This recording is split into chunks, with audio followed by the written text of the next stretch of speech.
Nabi Ibrahim saja tidak merasa aman dari berbuat syirik, bagaimana kita merasa aman? Yang sebagian kita mungkin udah ngaji, oh tidak, saya itu berbuat syirik jauh. Enggak, jangan sampai seperti itu. Karena yang namanya hati itu lemah. Bisa jadi seorang misalkan terjatuh pada hal-hal yang itu termasuk kesyirikan sedangkan dia tidak mengetahui, tidak sadar. Apalagi ketika seorang misalkan bersandar kepada dirinya sendiri, kemudian Allah SWT berlepas diri darinya, maka apa? Mustahil dia bisa selamat dari kesyirikan. Bukankah riya itu termasuk kesyirikan? Nabi SAW mengatakan riya itu syirkul khafi. Riya itu adalah syirik yang sangat tersembunyi. Bahkan diperumpamakan sebagaimana semut hitam berada di atas batu yang hitam, kemudian di tengah kegelapan malam tidak terlihat, tapi itu pun syirik. Begitupun riya, sangat samar. Hendaknya kita waspada. Ini terkait syirik, terkait riya. Begitupun terkait dosa besar. Jangan sampai kita merasa aman, oh saya jauh dari yang namanya dosa besar. Saya tidak mungkin membunuh, saya tidak mungkin berzina, saya tidak mungkin ini, saya tidak mungkin itu, menyebutkan dosa-dosa besar. Tapi pertanyaannya, bukankah riya termasuk dosa besar? Bukankah ghibah termasuk dosa besar? Bukankah menggunjing termasuk dosa besar? Bukankah ujub, kibar, sombong termasuk dosa besar? Betapa banyak orang menuntut ilmu, subhanallah, dia membicarakan orang lain tanpa sadar. Ghibah disebut oleh para ulama dosa besar. Orang lain misalkan dia anggap remeh, dia anggap rendah, ini berarti ujub terhadap dirinya, sombong, merasa tinggi, merasa agung, merendahkan orang lain. Bukankah ini dosa besar? Jadi yang namanya dosa besar itu tidak ada yang merasa aman.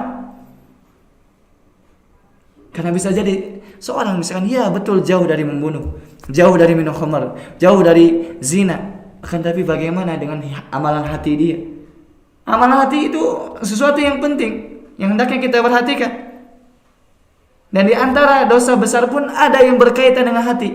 Hasad, itu dosa besar. Bahkan sebagian ulama menyebutkan apa? Itu termasuk pangkal dosa besar. Contohnya apa? Iblis.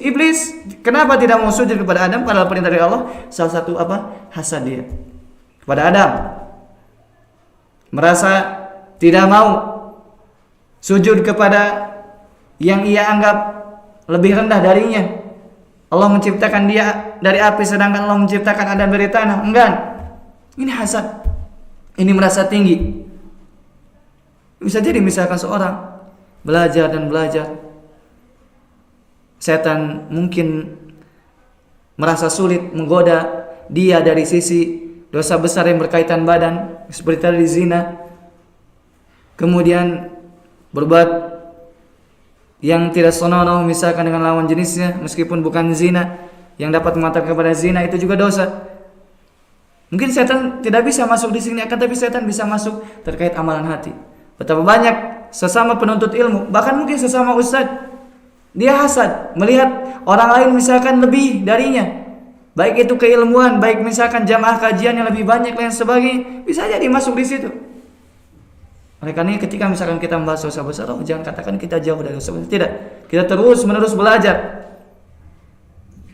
Supaya apa? Supaya dengan hal tersebut mudah-mudahan kita dijauhkan oleh Allah SWT dari dosa besar. Intinya, ketika seorang misalkan mendengar seputar dosa-dosa besar, bahkan mendengar seputar dosa-dosa kecil, jangan apa? Jangan merasa aman. Ketika kita bisa merasa aman, bisa jadi apa? Kita bersandar kepada diri kita. Kemudian ketika seorang bersandar kepada dirinya, sudah Allah lepaskan dia. Ketika Allah lepaskan dia, ya udah, nggak bisa apa-apa. Kita bisa ngaji pun, alhamdulillah kajian rutin, kita bisa berusaha untuk istiqamah. Kita bisa seperti ini pun karena rahmat Allah Subhanahu wa taala. Betapa banyak orang yang mungkin dia tahu info kajian, akan tetapi untuk melangkahkan kakinya sulit. Kenapa? Taufik dari Allah Subhanahu wa taala. Oleh karena terus hadirkan dalam hati kita rasa butuh kita kepada Allah Subhanahu wa taala. Jangan sekali-kali kita bersandar kepada diri kita.